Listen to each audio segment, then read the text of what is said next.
Hey YouTube, how is it going? So the main thing we're covering today is burst rifles in Warzone and where the current kind of meta is in the burst rifle category or tactical rifle category. There are a few different things we're going to look at here. First off, we're going to look at kind of the mainstays. One that is actually the best out of the group, I think, and one that's not a burst rifle, but it pretty much sets the standard for accuracy across Warzone. That being said, a huge shout out goes to True Game Data for the awesome work that they put in. Tony and Gamer Girl are putting in a ton of work on this. Obviously, I had to jump on that premium because the features are phenomenal. Worth signing up for if you use his site at all. So let's check out these stats and see what we've got. So the first thing we notice is the TTK chart. This is at 250 health, chest shots, no sprint to fire. Obviously, since tac rifles, you should be mounted up or in a position that you have stability kind of hit your shots. So that's kind of why you're there. So the main rifle that we're going to look at here first is going to be the Kilo. This is the rifle that we are using as our benchmark. So the Kilo is a minimum recoil rifle. It's very easy to use, very simple to use, and most anybody can pick it up and do well with it. So that's our benchmark for accuracy. So with that being said, the M16 is known as being the most accurate burst rifle in Warzone right now. But people forget that Modern Warfare had its own burst rifle, and it did fairly well and does fairly well, the FR556. Now, using this like a burst rifle, actually, it's fairly accurate. Using his recoil chart, we see here that the actual numbers here matter. So what we're looking at is 9 pixels a second of reaction up. We're looking at 11 pixels per second on the FR556. Looking at 17 on the Kilo, 12 on the AUG, and 23 on the CARV. So basically the way this goes is the M16 and then the FR556 are the most accurate, which we would say by feel, that's what I would assume. And judging by the video, that also lines up. So not only do we have that option with the FR556, but you also have the large advantage of switching the gun to semi-automatic. Having a semi-automatic gives you the opportunity to really sink your shots in and hit like you need to. But as cool as all of that is, there's also other things to consider here. Sprint to fire, which really shouldn't be a factor. I mean, the thing that I care about the most with these rifles is going to be TTK, and it's going to be something along the lines of, oh, I don't know, bullet velocity, right? Because we're not stacked up with these guns. We're not, chest to chest. We are usually, I would say, 40 to 80 meters is going to be the engagement range of most tac rifles. And if that's the case, we'll flip on back to the TTK chart.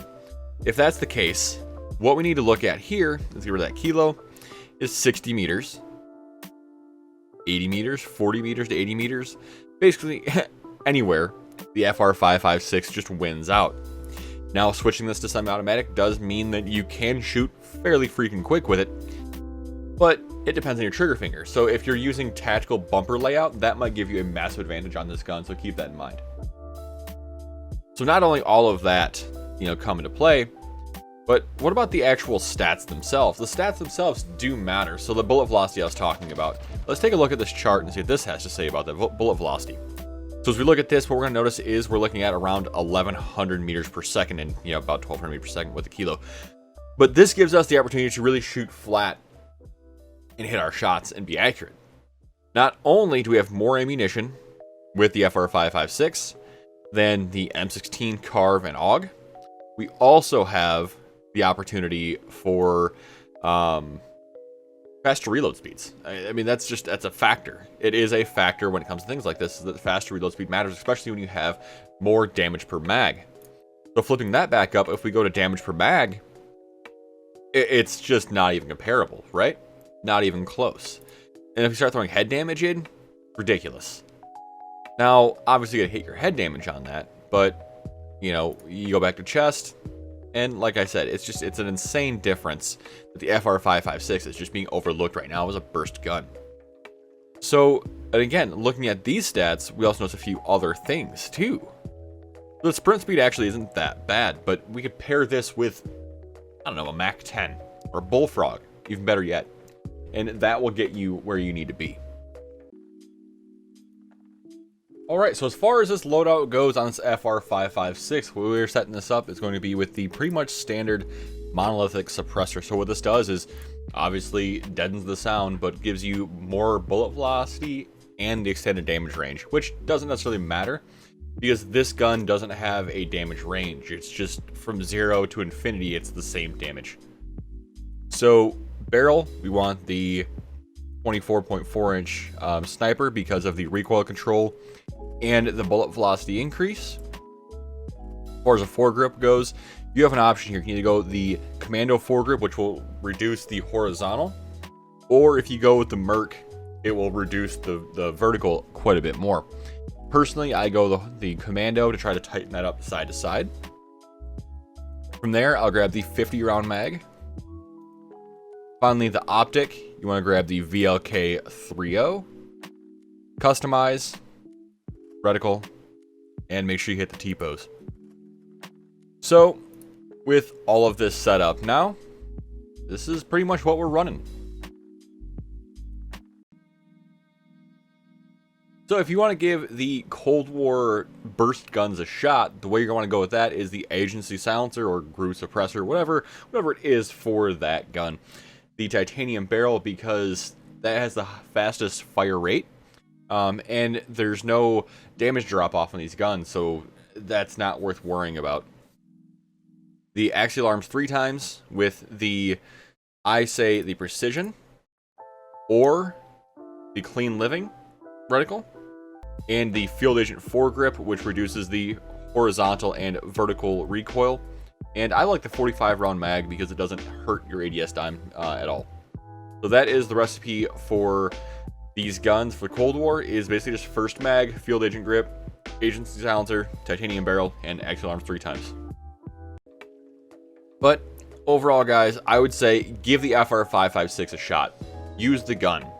I think that it has a lot of potential right now, and I think that it very well could be the burst meta and distance meta given, you know, the right opportunity to shine.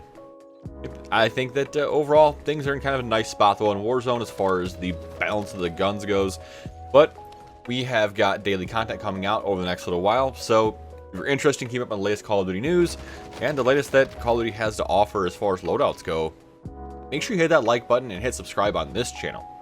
And if you want to see more content of mine that's more ranty, personal content where we go over basically gaming news, cultivation of a certain herbal product, and a few other things that we're going to kind of discuss on that channel.